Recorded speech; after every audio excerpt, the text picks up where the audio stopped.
আসসালামু আলাইকুম প্রিয় এনটিআরসি ক্যান্ডিডেটস। আজকে আমরা কোয়ান্টাম মেকানিক্সের 20টা এমসিকিউ নিয়ে আলোচনা করব ইনশাল্লাহ। প্রথমেই আপনারা দেখতে পাচ্ছেন যে প্ল্যাঙ্ক ধ্রুবক এইচ এর একক কী। বাই দ্য ওয়ে, এই ভিডিওটা হচ্ছে মূলত আমাদের এনটিআরসি ফিজিক্সের যেই কোর্স, সেই কোর্সের অংশ। সো এখানে আমরা হচ্ছে এমসিকিউ ভিডিওগুলো ধারাবাহিকভাবে আপলোড করতেছি। আর আমাদের বিস্তারিত প্রত্যেকটা চ্যাপ্টারের ফিজিক্সের যতগুলো চ্যাপ্টার এনটিআরসি এর সিলেবাস অনুযায়ী আছে, যেমন quantum mechanics, solid state physics, statistical mechanics, তারপর থার্মোডায়নামিক্স থেকে শুরু করে যত টপিক আছে সেগুলোর আমরা ধারাবাহিকভাবে ভিডিও আমাদের পেইড কোর্সে আপলোড করতেছি এবং আমরা লাইভ ক্লাস নিব প্রত্যেকটা চ্যাপ্টারের উপর। সো আমাদের সাথে জয়েন হতে চাইলে আপনি আমার হোয়াটসঅ্যাপ নাম্বারে যোগাযোগ করতে পারেন। এই কোর্সটি মাত্র 999 টাকাতে অফার করা হচ্ছে। আর প্রথম যে প্রশ্নটি সেটি হচ্ছে যে প্ল্যাঙ্ক ধ্রুবক এইচ এর একক কী। এইচ এর একক হচ্ছে, আমরা জানি যে প্ল্যাঙ্কের ধ্রুবকের মান হচ্ছে 6.63 ইন্টু 10⁻34 জুল সেকেন্ড। সুতরাং এইচ এর একক হচ্ছে জুল সেকেন্ড। এ হচ্ছে উত্তর। আচ্ছা, পরবর্তী প্রশ্ন হচ্ছে কোয়ান্টাম তত্ত্ব প্রথম প্রস্তাব করে কে?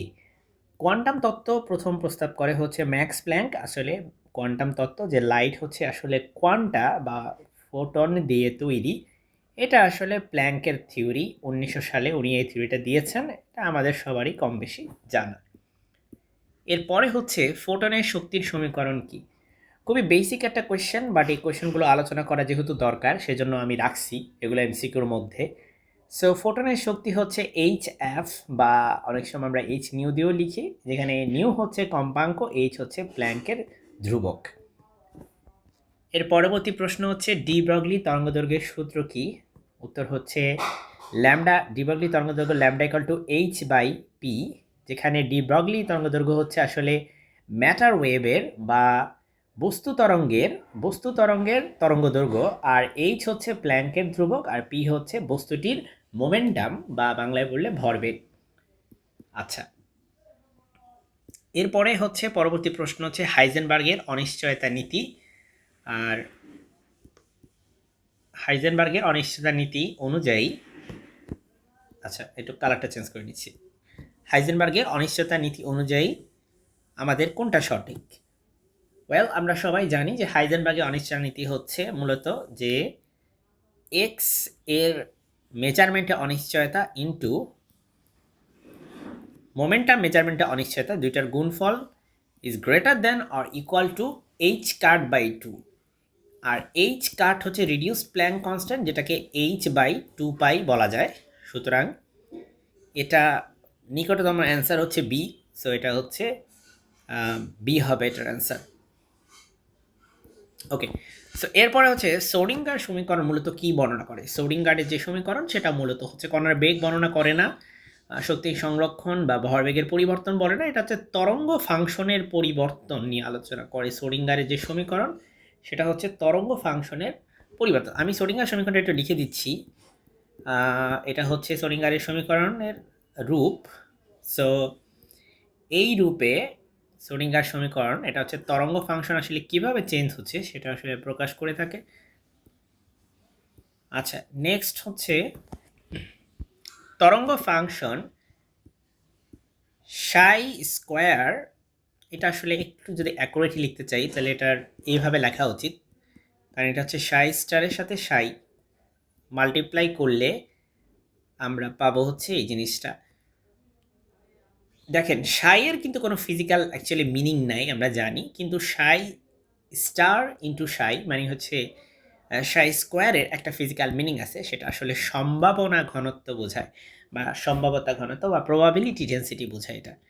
সো এটা এগুলো আমাদের সবারই এই বেসিক জিনিসগুলো জানা আছে, আমি জানি। বাই দ্য ওয়ে, এখানে হচ্ছে এরকম বেসিক থেকে শুরু করে অ্যাডভান্স লেভেল পর্যন্ত কোয়ান্টাম মেকানিক্সের প্রশ্ন আমি আরও ভিডিও আপলোড করেছি, সেগুলো দেখতে পারেন। বেশ অ্যাডভান্স প্রশ্ন আছে, কিছু মিডিওকর কোয়েশ্চেন আছে, কিছু সিম্পল বেসিক কোয়েশ্চেনও আছে, এবং ব্যাখ্যা সহকারে আপনার আমাদের যে পেইড কোর্স সেখানে পিডিএফগুলো তো কিন্তু ব্যাখ্যা পেয়ে যাবেন। এখানে কোনো ব্যাখ্যা দেখতে পাচ্ছেন না, কিন্তু পিডিএফে হচ্ছে ব্যাখ্যা সহকারে পেয়ে যাবেন। আর এই পেইড কোর্সগুলোতে আসলে ধারাবাহিকভাবে প্রত্যেকটা এনটিআরসি সিলেবাসটা যেভাবে দেওয়া আছে সেইভাবে করে হচ্ছে আপলোড করা হয়েছে। যাতে আপনার খুঁজতে কোনো কষ্ট না হয়, ঠিক আছে? এরপরে হচ্ছে নিচের কোনটি কোয়ান্টাম সংখ্যা নয়? নিচের কোনটি কোয়ান্টাম সংখ্যা নয়?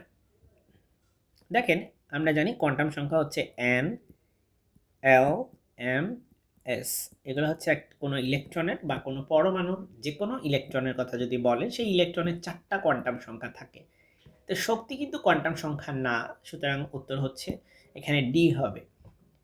এরপরে আমরা চলে যাব যে হাইড্রোজেন পরমাণুর শক্তি স্তর নির্ভর করে কিসের উপর?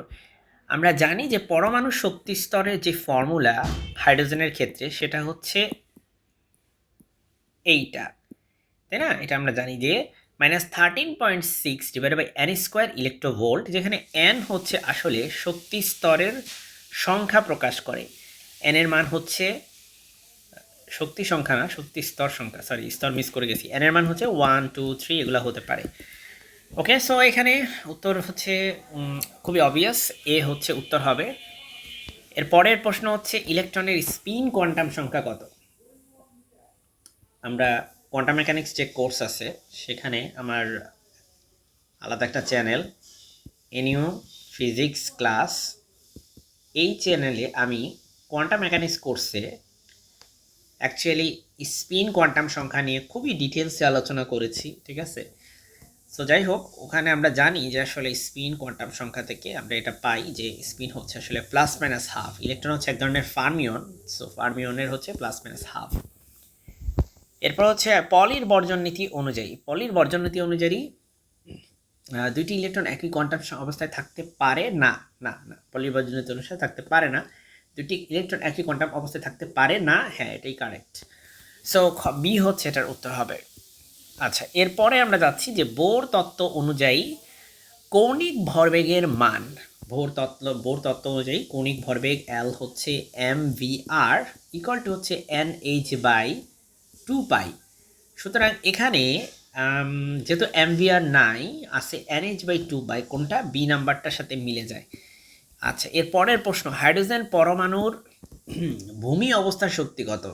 খুবই সিম্পল, আমরা একটু আগে সূত্র দেখেছি, E n equal to -13.6 divided by n square electronvolt, আর ভূমি অবস্থা n এর মান হয় 1, সুতরাং এটা হয়ে যাবে -13.6 ইলেকট্রোভোল্ট। সুতরাং উত্তর কিন্তু হবে হচ্ছে এ নাম্বারটা।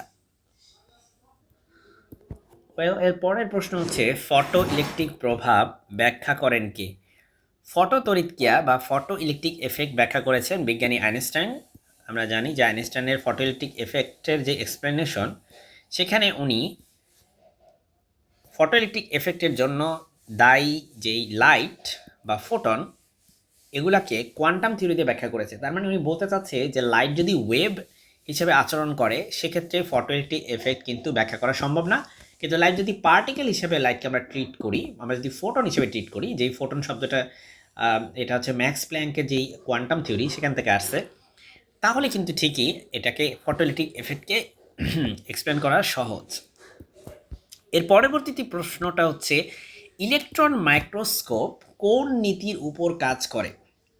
ইলেকট্রন মাইক্রোস্কোপ হচ্ছে খুবই অবভিয়াস যে ইলেকট্রনের তরঙ্গ ধর্মকে ইউজ করা হয় ইলেকট্রন মাইক্রোস্কোপে।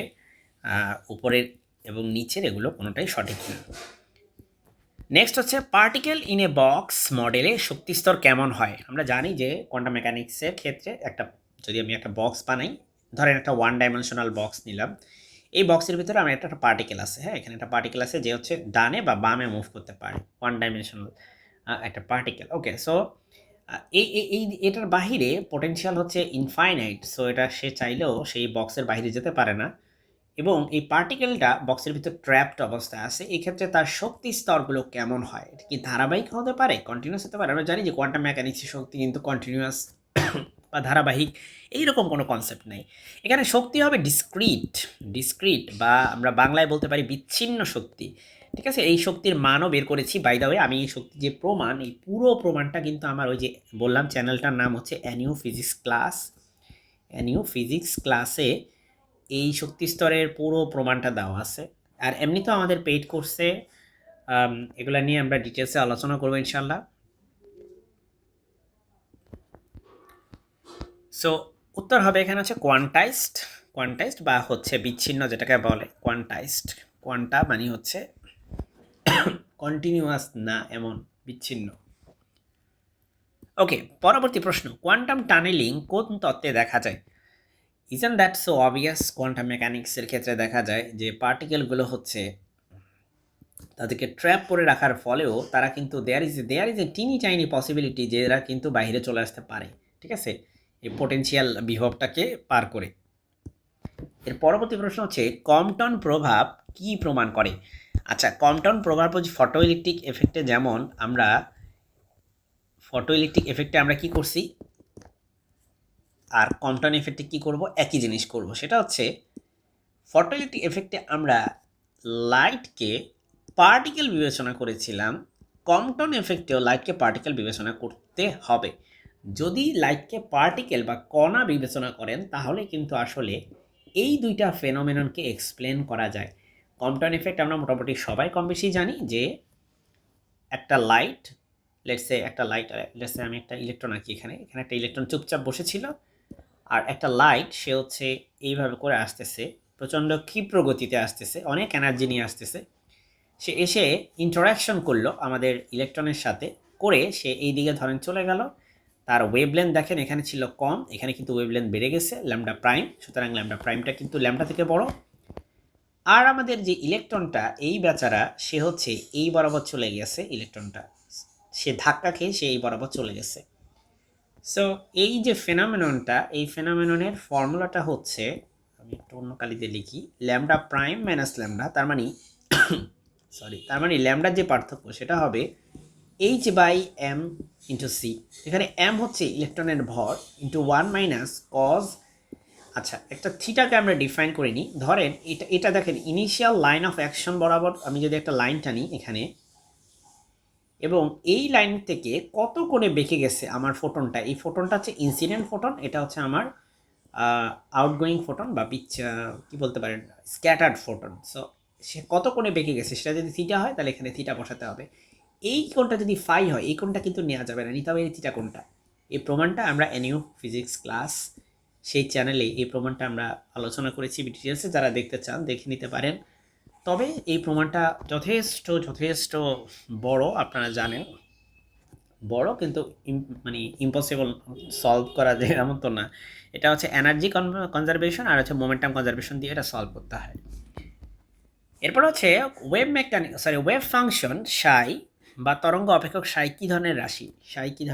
সাই হচ্ছে, এটা একটা, আচ্ছা আমি বাকি অপশনগুলো দেখি। এটা প্রথম কথা, এটা ভেক্টর রাশি না। First of all it can be scalar হতে পারে, বাকিগুলো চেক করি আমরা অপশন।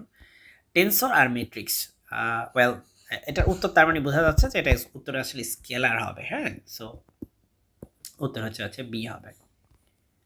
এরপর লাস্ট প্রশ্ন আজকে, সোডিঙ্গার সমীকরণ কোন ধরনের সমীকরণ? সোডিঙ্গার সমীকরণ হচ্ছে একটা বীজগাণিতিক না, একটা ইন্টিগ্রাল সমীকরণ না, ভেক্টর সমীকরণ না, এটা একটা ডিফারেনশিয়াল সমীকরণ। কারণ আমরা জানি যে সোডিঙ্গার সমীকরণটা কেমন দেখতে, দেখেন হ্যাঁ, সোডিঙ্গার সমীকরণ হচ্ছে আয়োটা এইচ কাট ডেল টি সাই, এটা হচ্ছে সোডিঙ্গার সমীকরণ। এখানে দেখেন একটা ডিফারেন্সিয়েশনের ব্যাপার স্যাপার আছে। আমি হচ্ছে কিন্তু সময় নির্ভরশীল ইকুয়েশনটা লিখছি, বুঝতে পারছেন? সময় নির্ভর সোডিঙ্গার ইকুয়েশনটা লিখছি, সময় অনির্ভর সোডিঙ্গার ইকুয়েশনও সেমভাবে ওটাও ডিফারেন্সিয়াল ইকুয়েশন। সো উত্তর হবে বি। তো আজকের আলোচনা এই পর্যন্তই। আমাদের কোর্সটা নিতে চাইলে আমাদের সাথে যোগাযোগ করতে পারেন। আমার নাম্বারটি হচ্ছে 018510124333। আসসালামু আলাইকুম।